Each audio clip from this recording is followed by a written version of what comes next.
Welcome to this story about one of the most disturbing events in Salem, Massachusetts' history. Before we start, please leave a comment telling me where you are and when you heard this story. We want to know where and when these documented accounts come in. The year was 1898, and the last days of the 19th century cast long shadows on the cobblestones of Salem. A city that used to be known for its maritime wealth had changed to one that was known for its industry, but whispers of its more troubling past never really went away. The Spanish-American War had taken many of the town's young men into the military, so Salem streets were quieter than usual that fall when the disappearance happened. That year, Fort Lee, the old Revolutionary War fort on Salem Neck, was once again home to soldiers getting ready to go to war. The fort, which was built in 1776 and shaped like a star, stood on the highest point of Salem Neck and watched over the area. Most people hardly even looked at it anymore because it was so common, even though it had a long military history that included the Revolutionary War, the War of 1812, and the Civil War. Now, in 1898, it had a new purpose, because the United States was involved in the Spanish-American War. Dr. Phineas Winthrop did not show up for work at Salem Hospital on Charter Street on the 17th of October, 1898.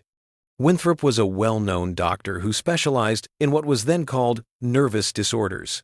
He was known for being a brilliant diagnostician whose methods sometimes went against the norm. He was a descendant of early Massachusetts settlers and had the honor and duty of carrying on his family's name. The doctor was known for being on time and always putting his patients first at the age of 46.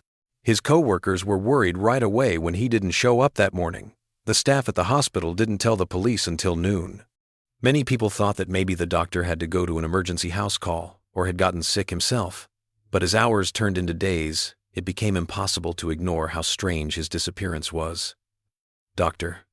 Winthrop had disappeared without a trace, leaving no clues as to where he was or what he planned to do. The following is a summary of his disappearance and the investigation that followed, based on police reports, personal journals, newspaper articles, and statements from people who were involved in what would become known as Salem's most terrifying mystery. Before he went missing, Dr. Winthrop lived what seemed to be a normal, respectable life. His house on Chestnut Street was one of the federal-style mansions built during Salem's shipping boom. The doctor was never married, but he was very involved in Salem's intellectual community. He often went to lectures at the Salem Lyceum and wrote articles for medical journals about new ways to treat mental illnesses. His approach to psychiatry was seen as cutting edge for the time. He often pushed for more humane treatments than those used at bigger places like Danvers State Hospital, which was only a few miles away. Mrs. Abigail Putnam, Dr. Winthrop's housekeeper, was the last person known to have seen him on the night of October 16. The Essex County Police records show that she told investigators that the doctor seemed unusually busy during dinner. He barely touched his food, she said, and kept looking out the window as if he were waiting for someone. When I asked if he was expecting a visitor, she said, "Not a visitor, Mrs. Putnam. A revelation." Mrs. Putnam said that after the meal, the doctor went to his study and stayed there until she left at 8. His actions didn't suggest that he was planning to travel or be gone for a long time. His medical bag was still by the door where it always was, and his appointment book showed patients who were supposed to come in the next day. But by morning, Dr. Winthrop was gone. It looked like he hadn't slept in his bed that night because it looked undisturbed. A full search of his house showed that nothing was missing except for the clothes he had on the night before and a leather-bound journal that he was known to carry. His overcoat was still hanging in the front hall, even though it was cold outside, and his pocket watch, a family heirloom he was never seen without, was on his nightstand. The first investigation looked into possible reasons, from voluntary departure to foul play. The Salem Evening News from the 19th of October, 1898, says that police first thought the doctor might have had to leave suddenly to help a patient and gotten into an accident on the way. But when he asked all of his known patients, he got nothing. That night, no one had called him. Then, everyone started to think about the doctor's money problems. Bank records showed that his accounts were in good shape and that there were no strange withdrawals or deposits in the weeks before he went missing. His will, which was filed with his lawyer, Josiah Prescott, said that his estate should go to the Salem Hospital to build a ward for people with mental illnesses.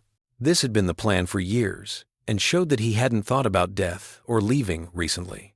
As the investigation went on, the police were able to put together what Dr. Winthrop had been doing in the days before he went missing.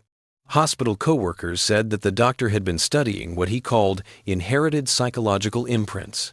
This theory says that traumatic events can be passed down through generations, showing up as strange fears, compulsions, or dreams that keep happening in people who have never been directly affected by the original trauma. Authorities got a statement from Dr. Montgomery Osgood, who worked in the same office as Dr. Winthrop. This statement would change the course of the investigation in a big way. Dr. Osgood said, Phineas had been talking to the descendants of some old Salem families. He thought he was seeing patterns of anxiety and mental illness that were similar to the traumas that their ancestors had gone through. Talked about one family in particular that seemed to support his ideas, but he wouldn't say who they were because of patient confidentiality. Dr. Osgood also said that Dr. Winthrop had been getting more and more upset about his findings in the week before he went missing. Osgood said, "He told me he had found something that would change how we think about the human mind. When I pushed him for more information, he only said that the answer had been hiding in plain sight for 200 years. This information made investigators look more closely at Dr. Winthrop's office at Salem Hospital. They found a small leather notebook hidden behind a loose panel in his desk drawer. It was not the same as his missing journal. There were strange notes inside that dated back several months and were written in a shorthand that took authorities a while to figure out. The notes showed that the doctor had been studying 3 families in particular: the Mathers, the Corwins, and the Hawthorns. All of these names have deep historical ties to Salem. The most recent entries were almost all about the Corwin family, with many mentions of the judge's house and something called the inner room. People quickly figured out that the judge's house was the Jonathan Corwin house on Essex Street. It is one of the few buildings left in Salem that is directly related to the witch trials of 1692. Judge Jonathan Corwin was one of the magistrates who oversaw the trials. His house, which is still known as the Witch House, is a grim reminder of that dark time in Salem's history. At this point, the investigation came across some historical records from the area. The Corwin family owned the house until 1856, when a rich merchant named Bradford Vaughan bought it. Vaughan died in 1871, and his daughter Constance Vaughan inherited the property. She was still living there in 1898, when she was 53 years old. Miss Vaughan lived alone with 2 servants. People in Salem knew her as a private person who was very interested in keeping her home's historical integrity. Miss Vaughan first said she didn't know Dr. Winthrop when asked about him, but her housekeeper, Harriet Rhodes, said the opposite, saying that the doctor had been to the house at least 3 times in September 1898. They would meet in the library for hours, Rhodes told the police. Miss Vaughan told me not to bother them and to deny knowing about these visits if anyone asked. When Miss Vaughan heard this testimony, she reluctantly admitted to meeting with Dr. Winthrop, but she said it was only about her occasional insomnia. She said, "The doctor was interested in the history of the house, especially the original floor plans. I only answered his questions out of politeness." Investigators asked to search the Corwin house after this information came to light, but Miss Vaughan initially said no. She only let the police into her home when they showed her a formal warrant. The search didn't turn up anything suspicious right away, but officers did notice that some rooms in the oldest part of the house were locked, and Miss Vaughan said the keys had been lost years ago. The investigation seemed to come to a halt as October turned into November. There were no confirmed sightings of Dr. Winthrop, no bodies found, and no signs of a fight. If it weren't for the unexpected testimony of Josiah Dalton, a private at Fort Lee who was on sentry duty the night of October 16th, the case might have slowly faded from public view. When the first investigation was done, Dalton was away on training exercises. He came back to Salem in early November. When he read about Dr. Winthrop's disappearance in the newspaper, he came forward with information that would change the investigation in a big way. Dalton said, and police records show, that he saw a man who looked like Dr. Winthrop walking along the shore road toward Fort Lee shortly after midnight on October 17. Dalton remembered he was moving with purpose, like a man with an appointment. Something that struck me as strange was that he didn't have a lantern with him, even though it was dark. When he got to the fort entrance, he stopped and looked back toward town for a few minutes. Then he turned and kept walking north along the shoreline, past the fort, and toward the point. After that, I couldn't see him anymore. This testimony made a timeline that showed that Dr. Winthrop was walking from Salem proper to Salem Neck in the early morning hours of the day he went missing. A later search of the shoreline north of Fort Lee found the first piece of physical evidence, a brass button that Mrs. Putnam said matched the buttons on the waistcoat Dr. Winthrop had been wearing the night he disappeared. The discovery led to a more thorough search of the area, which included the waters of Salem Harbor and the marshes around Salem Neck. There was no body found, but investigators did find a strange object wedged between rocks near the high tide line. A small brass key that was very old and tarnished, but still in good shape. The key had no identifying marks and didn't fit any of the locks in Dr. Winthrop's home or office. As the investigation went on into December, people started to pay more attention to the Corwin house and its secretive owner. The Salem Athenaeum's records show that Dr. Winthrop spent a lot of time looking into the house's original design, especially old documents that talked about changes made to the building in the early 1700s. One of these records talked about hidden spaces that were made during renovations in 1717, but it didn't go into detail about what these spaces were like or what they were for. With this new information, the investigators went back to Miss Vaughn with more questions about the locked rooms in her house. After a lot of questioning, she finally admitted that one of those rooms held what she called family archives, which were documents and artifacts that had been passed down through generations of both the Corwin and Vaughn families. Dr. Winthrop became obsessed with these materials, she said. He thought they held proof for his theories about inherited trauma. When I found out what he was looking into, I told him he couldn't see them anymore. Some family histories are better left alone. When asked what exactly had worried her, Miss Vaughn became evasive and only said that the doctor had found connections that weren't meant to be found. She denied knowing where he was after their last meeting on October 12th, 4 days before he went missing. In late December, Dr. Osgood came forward with more information, which changed the course of the investigation once again. He found a secret compartment in Dr. Winthrop's office desk that held letters between Winthrop and Dr. Jeremiah Blackwell, a doctor at Danvers State Hospital. The letters showed that Dr. Winthrop had been talking to Blackwell about a woman at Danvers who only went by the initials E.C. and said she had vivid dreams of things that happened in the 1,690 seconds. The letters say that this patient didn't know anything about Salem's history before, but they could describe the inside of buildings that were there at the time, even the original layout of the Corwin house. Her descriptions of the holding room, which she said was behind the north wall of the cellar and where accused witches were supposedly kept before their trials, were the most disturbing. There was no official record of such a space in history, but rumors had been going around for generations. Dr. Blackwell's last letter to Winthrop, dated the 14th of October 1898, warned him not to pursue the matter any further. I caution you against pursuing this matter further. The patient's condition has deteriorated rapidly since your visits. She now refuses to sleep, claiming he comes through the wall when darkness falls. Yesterday, she scratched a message into her forearm with her fingernails. The judge still presides. For your own well-being, I suggest you abandon this line of inquiry. Because of this discovery, a third, more thorough search of the Corwin house was ordered, with a focus on the cellar. At first, the investigators didn't find anything strange, but now they were using more invasive methods, like checking the walls for hollow spaces behind the old stonework. They found a spot in the northeast corner of the cellar where the mortar between the stones looked newer than the other materials around it. When this part was carefully taken off, it showed a narrow opening that led to a small room that was about 6 feet square. There were no windows or other ways to get into the space. The room was empty, except for 3 things in the middle of the dirt floor.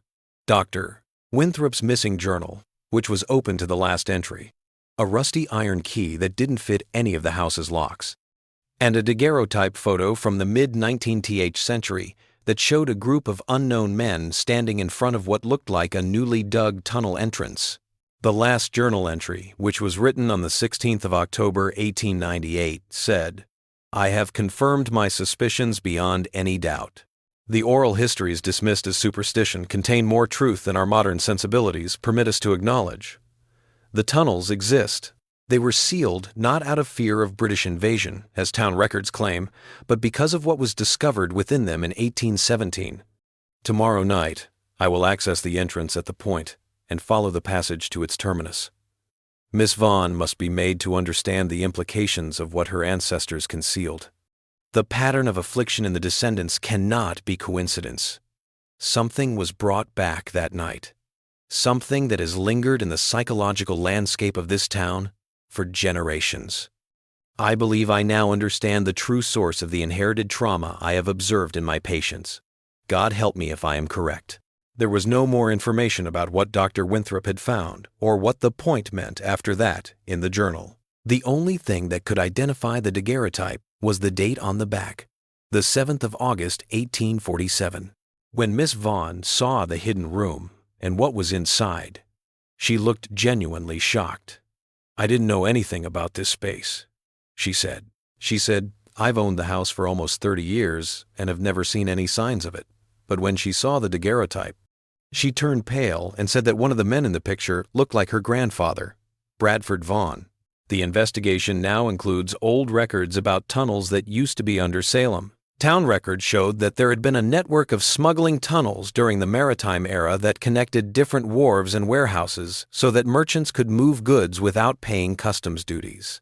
By the middle of the 1800s, most of these passages had been officially closed or fallen down, but there were still rumors of undocumented tunnels that went all the way to Salem Neck and Winter Island. A note in the harbormaster's log from 1817 about an unexpected hole found during repairs to the wharf near Derby Street was of particular interest. The entry said that the hole looked like it was made by a person and went in the direction of the old town center. The record said that the selectmen ordered the opening to be sealed right away, but it didn't say why. Investigators looked at maps of Salem from different times and found a possible pattern: the Corwin House, Fort Lee, and the spot where the discovery was made in 1817 made a rough triangle across Salem's geography. Dr. Winthrop thought that tunnels connected these points. If they did, they would make a network under the city that had mostly gone unnoticed and unexplored for hundreds of years.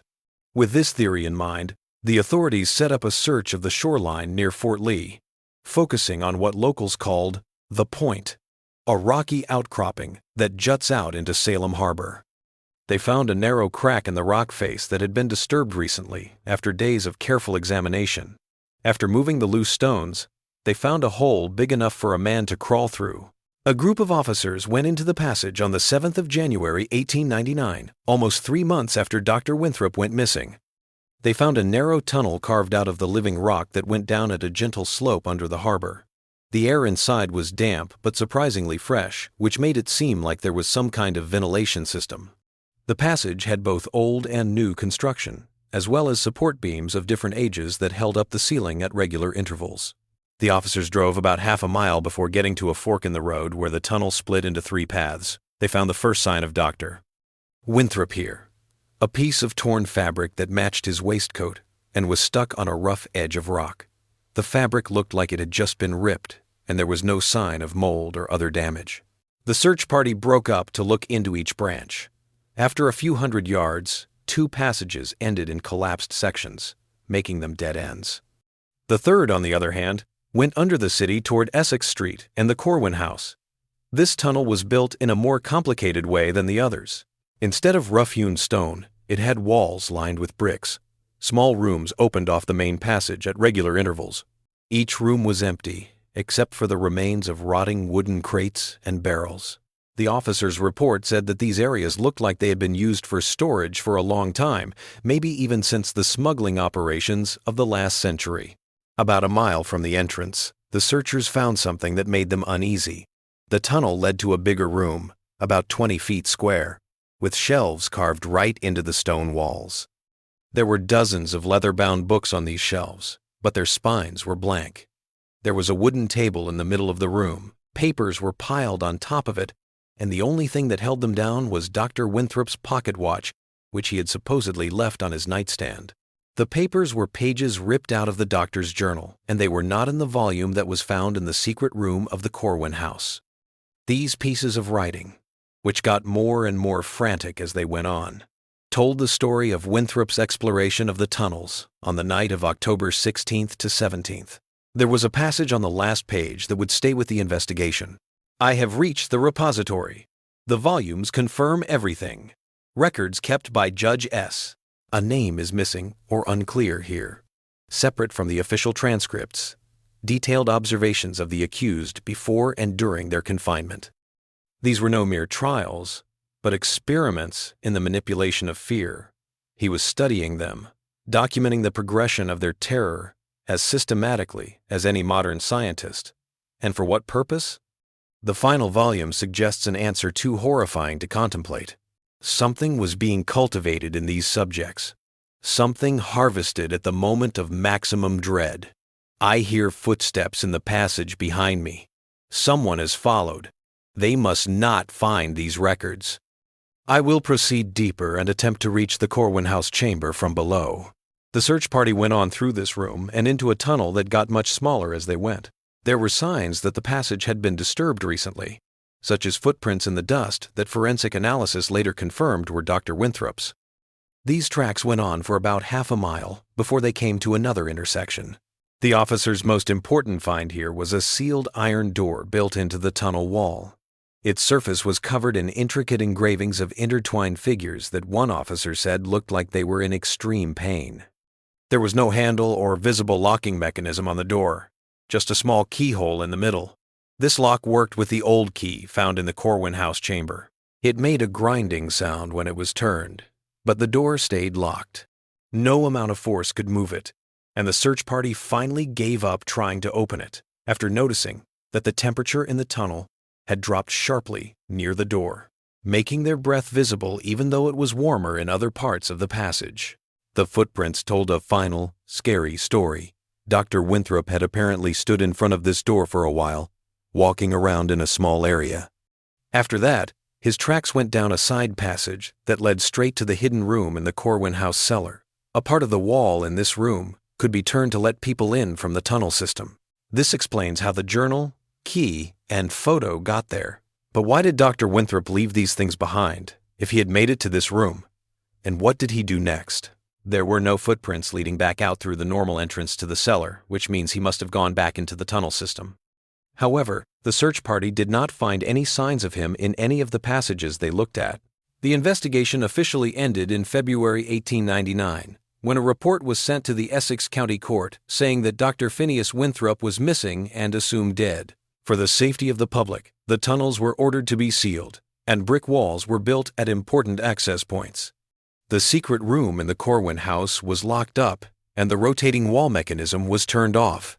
After the investigation was over, Miss Constance Vaughn sold the house and moved to Boston, where she lived alone until she died in 1907. She told her executor to burn all of her family papers and records in her will. Police took the books found in the underground chamber and then gave them to the Essex Institute for Historical Preservation.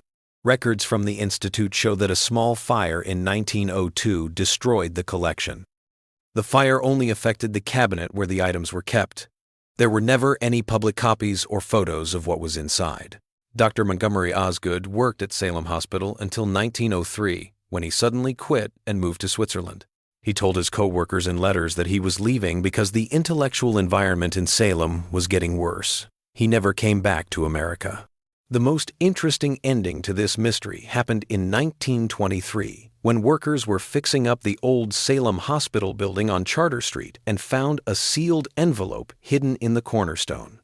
There was only one piece of paper in the envelope, and it had a message written in Dr. Winthrop's handwriting, which experts confirmed was his. To whoever finds this record, I have gone to find the truth that lies beyond the door. What Judge Corwin started did not end with him. The experiment continues through the generations, feeding on our collective fears. I have found out why some families in Salem never escape their ancestral shadows. We are subjects, not citizens, watched through the keyhole by something that hungers for our dread. If you are reading this, they have allowed it as part of the procedure. Look to the appointments at Danvers. The pattern is there for those with eyes to see. The Salem Historical Society received the letter, but by 1925, it was no longer in their archives. A court order sealed and combined all of the official records of the investigation into Dr.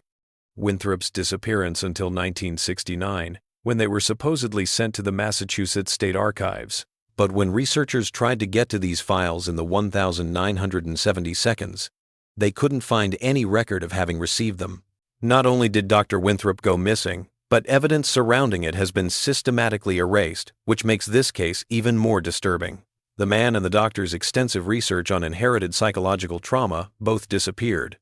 His personal library, which supposedly had rare books on obscure psychology, was sold at auction, but there is no record of what was in it. When his co-workers at Salem Hospital were interviewed years later, they often said they couldn't remember the details or didn't want to talk about the case at all. After Dr. Winthrop went missing, people became interested in the Joshua Ward House on Washington Street again. This is another historic Salem building that has ties to the witch trial era. Sheriff George Corwin, who was the nephew of Judge Jonathan Corwin, lived and died in the house that was built there. During the witch trials, Sheriff Corwin was in charge of the arrests and executions. Because of how harshly he interrogated people, he was known as the Strangler.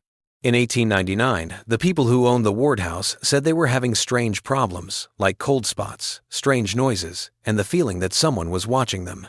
Several people who came said they saw a tall person in old-fashioned clothes standing at the top of the stairs.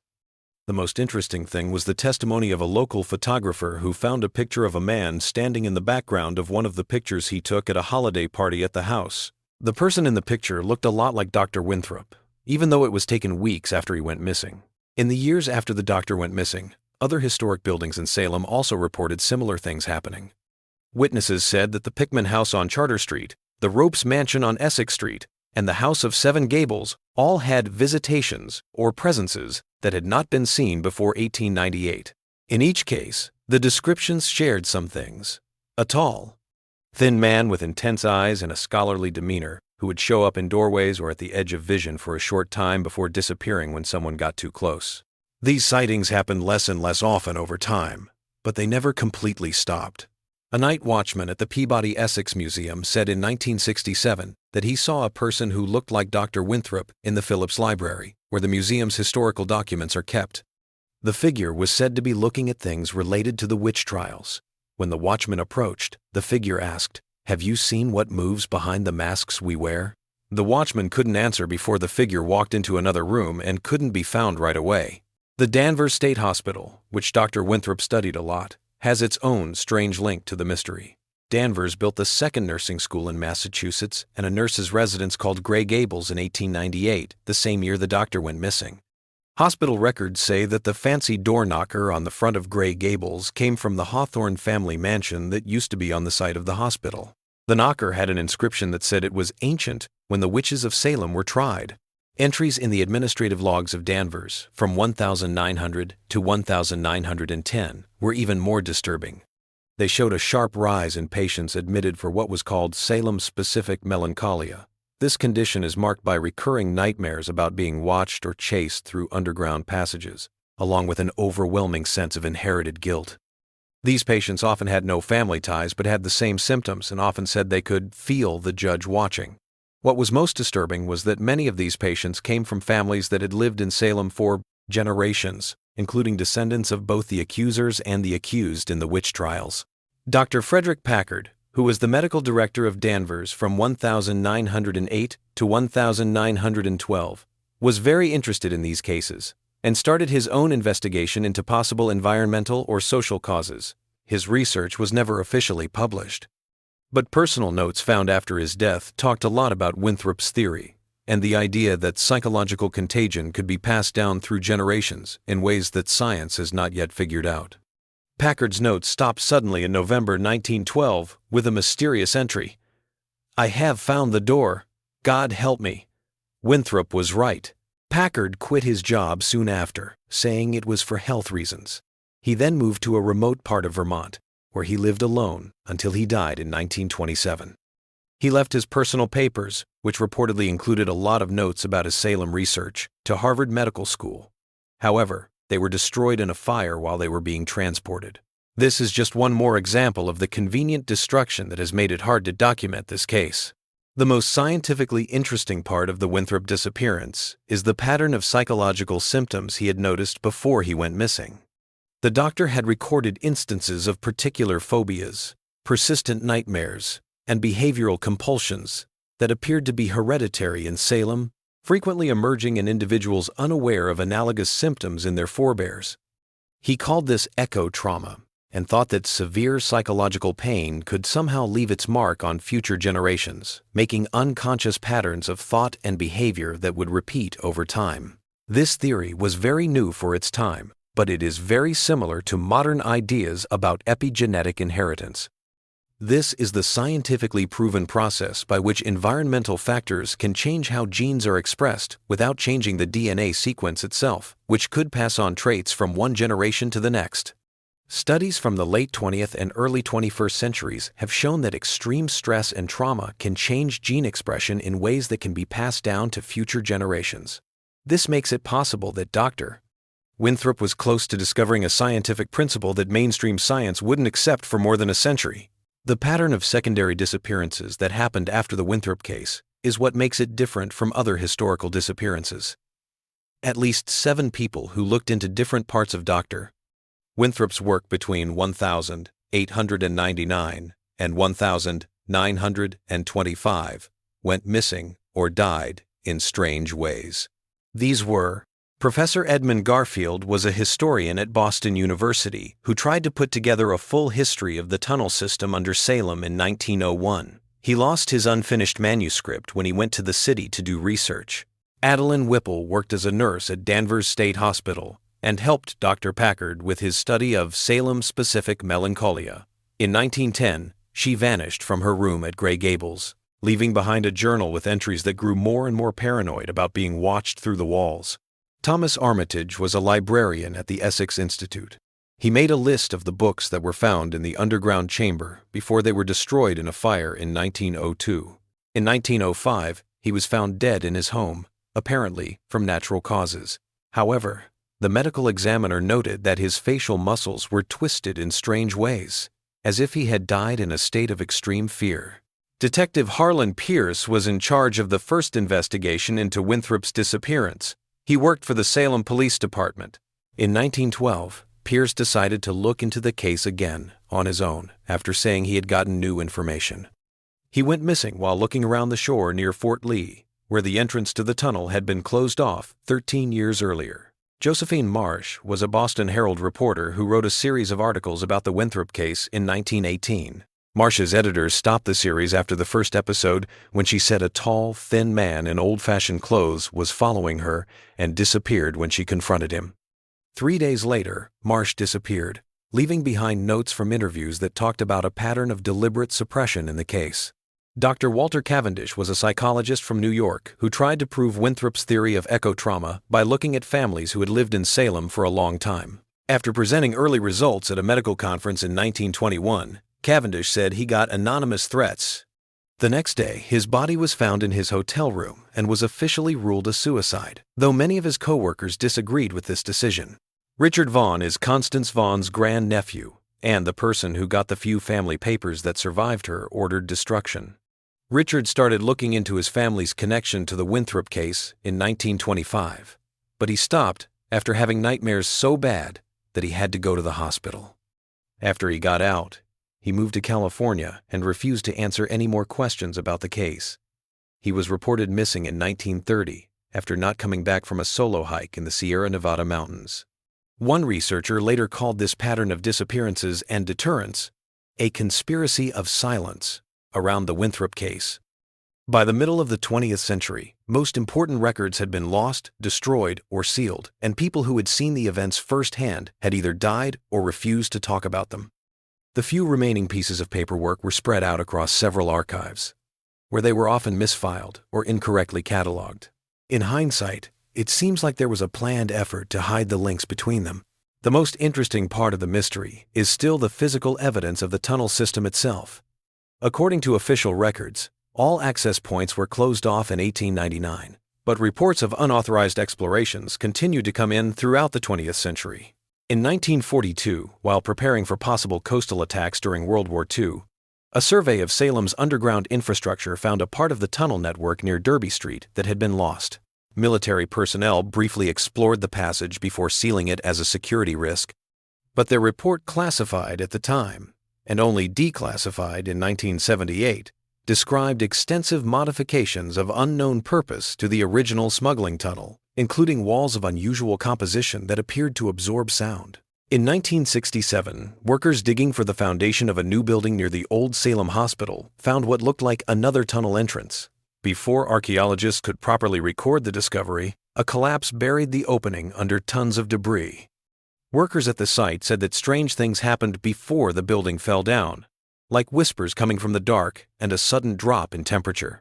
The construction company said that the ground conditions were too unstable for the original building plans, so they moved the project to a different site. In 1998, exactly 100 years after Dr. Winthrop went missing, advanced ground-penetrating radar surveys, as part of an archaeological study of historic Salem, found strange hollow spaces extending beneath several important historic buildings, such as the Witch House and the Joshua Ward House. The shape of these spaces was very similar to the triangular network that was suggested during the first investigation. The City Council turned down requests to get into these areas for more research, saying that they were worried about the historic buildings above. What should we think about this mystery from 100 years ago and the questions it still raises? Was Dr. Winthrop just an accident or foul play victim while he was exploring Salem's forgotten tunnels at night? Or did he, as his last writings suggest, find something much more disturbing? A hidden pattern in Salem's troubled history that still affects its residents through generations of trauma that has been passed down. Dr. Winthrop's last letter raises the most disturbing question. Was the manipulation of fear that Judge Corwin wrote about in his private records not just a strange thing that happened in 17th century justice, but part of a planned process that lasted long after the witch trials ended and may still be going on, with a purpose that we don't understand today? The psychological effects of historical trauma on subsequent generations have emerged as a valid domain of scientific investigation in recent decades. Research on the descendants of Holocaust survivors, former slaves, and indigenous groups that experienced cultural genocide has revealed significant psychological and even physiological effects that endure across generations. Dr. Winthrop's theory of echo trauma, previously regarded as pseudoscientific conjecture, now appears remarkably prophetic in light of these findings. If we take Dr. Winthrop's research at face value, the Salem case is different because it suggests that the original trauma was not just an unfortunate historical event, but a planned experiment that was carried out with methodical precision and recorded in records that have been systematically hidden from the public. The persistent occurrences of nightmares and psychological distress among descendants of Salem families provoke unsettling inquiries. Are these just the psychological echoes of a shared trauma from the past? Or could they, as Dr. Winthrop suggested, be proof of something more planned, a way of manipulating people's minds that keeps going on and on? The sealed iron door found in the tunnel system, with its creepy carvings and refusal to open, is one of the most powerful physical symbols of this mystery. What is behind that door? What did Dr. Winthrop learn that made him leave his comfortable life and go into the dark underbelly of Salem? And who or what might have gone with him? No one has answered these questions yet, and maybe that's for the best. Dr. Winthrop wrote in one of the few surviving parts of his research notes, "Some doors once opened cannot be closed again. Some knowledge once gained cannot be unlearned. The mind, like nature, abhors a vacuum. But there are spaces within our understanding that should perhaps remain empty, lest what rushes in to fill them prove more terrible than our ignorance." Salem is a popular tourist spot today. It has turned its witch trial history into attractions, museums, and seasonal events. Not many people who visit or live in Winthrop know about the disappearance or the deeper, darker mysteries it hinted at under the city's well-preserved historical surface. The Witch House is open for tours, but the hidden room is closed and forgotten. Fort Lee is a public park, and the signs that used to show how it was connected to the underground passages have been taken down. In 1992, the Danvers State Hospital closed. The big Kirkbride building was partially torn down and turned into luxury apartments. But for those who know where to look, there are still signs of the mystery. The Peabody Essex Museum has a single page of Dr. Winthrop's journal in its archives, but it is mixed up with other papers that have nothing to do with it. On some winter nights, people in the area still say they see a tall, thin figure walking purposefully along the shore road toward Salem Neck and disappearing when they get close. And the dreams go on for the oldest families in Salem.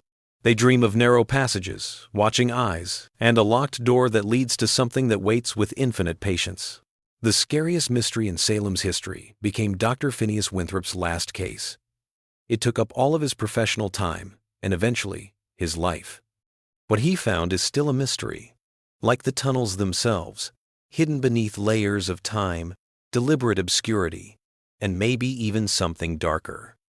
A conspiracy that goes back hundreds of years and connects the judges of 1692 to forces that are still at work in the world today. We are subjects, not citizens, observed through the keyhole by something that hungers for our dread, Dr. Winthrop wrote in his last known message. The question that haunts this mystery is not just what happened to Dr. Winthrop, but whether his disappearance was the end of the story or just another chapter in a darker story that is still happening behind the scenes of history and affecting generations who don't know where their fears come from. If you've made it this far in the story, here's a warning. Pay attention to your dreams in the next few nights. If you find yourself in front of an iron door with twisted figures on it, don't try to open it, even if you find the key. Some things about Salem are best left unknown, and some doors are best left closed. There was never any sign of Dr. Phineas Winthrop. People only talk about him in whispers and have trouble sleeping when they think about the darkest parts of Salem. The most frightening mystery in Salem's history is still unsolved. This is not because the answers are hard to find, but because they might be too scary to face. The truth is there for those who can see it. Or maybe, as Dr. Winthrop eventually found out, for those who can see it. Researchers and paranormal investigators are still interested in Salem's historic sites, especially those that are connected to the witch trials. They want to learn more about how historical trauma affects people's minds.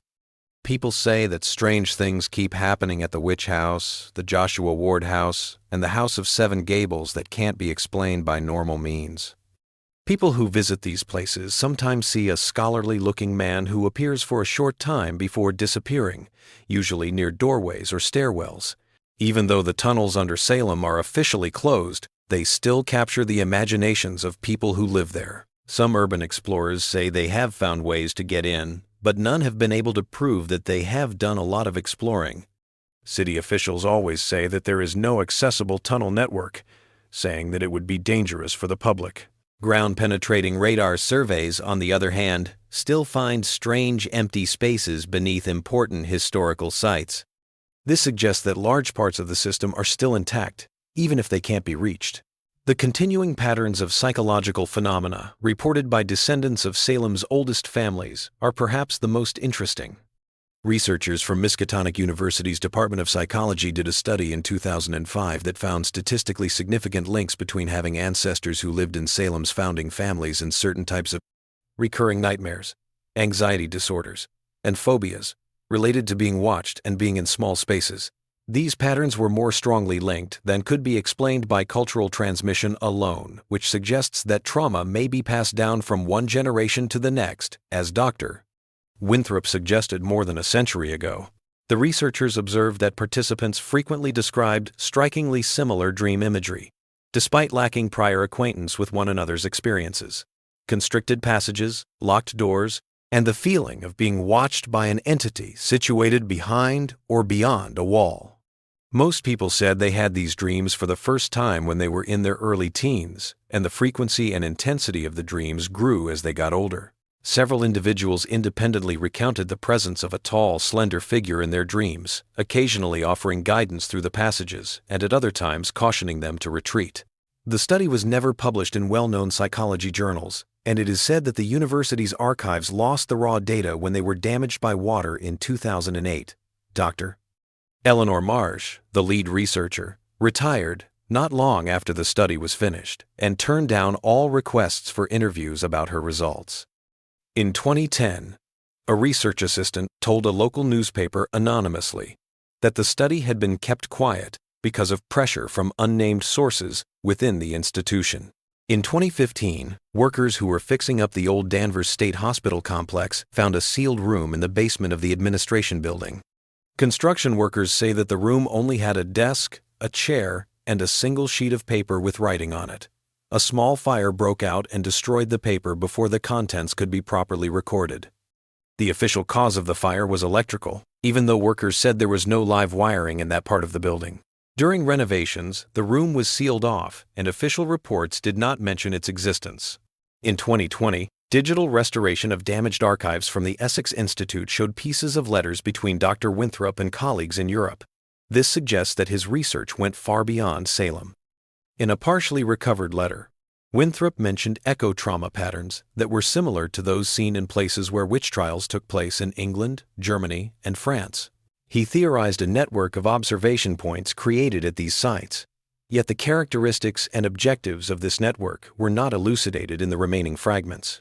The most interesting thing that happened recently was in 2021, when an old person from Salem said they were a distant relative of Constance Vaughn and brought a small brass key that they said had been passed down through their family to the Salem Historical Society. The woman, who asked to remain anonymous, said that the key came with a note that said, "Never return this to the door." The key was sent for metallurgical analysis, which confirmed that it was made in the late 17th or early 18th century. The most interesting thing about the metal was that it had trace elements that aren't usually found in brass objects from that time. The key went missing from the secure storage facility, where it was being kept before more analysis could be done. There was no unauthorized access on the security footage, and staff said that normal procedures were not affected.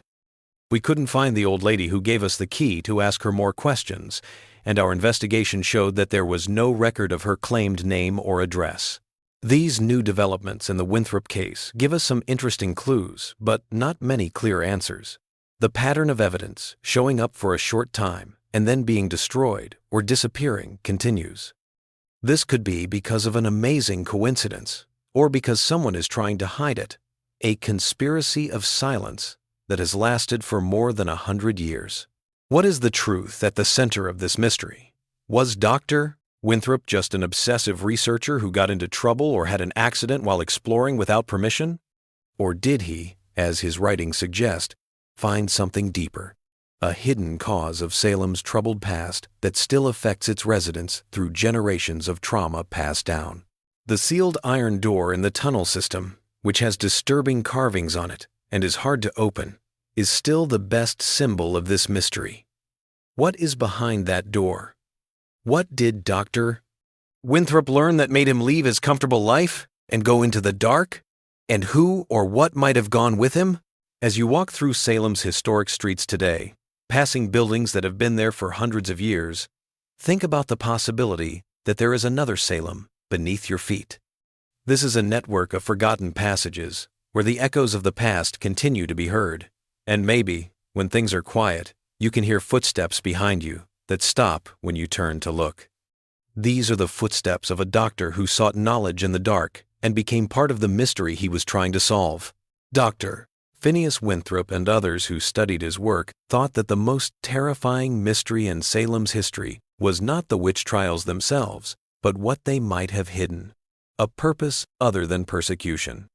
A design that history can't see, but that still affects the present in the most personal way possible, through the human mind and its fears that have been passed down. Dr. Winthrop's last known message said, "The experiment continues through the generations." The question is still there, 125 years after he went missing. What experiment? For what purpose? And who is watching them?